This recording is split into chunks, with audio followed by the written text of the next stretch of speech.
So the body of Christ, ito pong simbahan is where we receive teaching, guidance, and correction. So sa paanong pamamaraan po nakakatulong ang simbahan sa ating spiritual growth?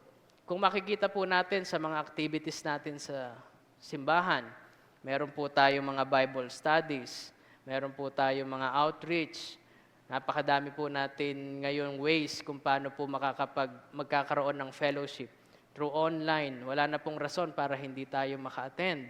So, yung mga bagay po na yan, ang natatanggap natin mula sa simbahan upang from time to time na monitor and nag-guide po ang ating spiritual life para po lalong lumalim at lumakas ang ating pananampalataya.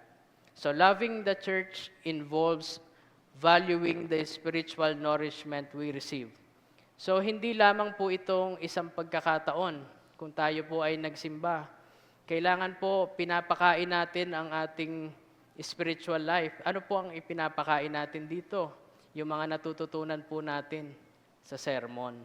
Yung mga natututunan po natin sa mga nagbabahagi ng salita ng Panginoon. Yan po ay atin dapat isinasabuhay.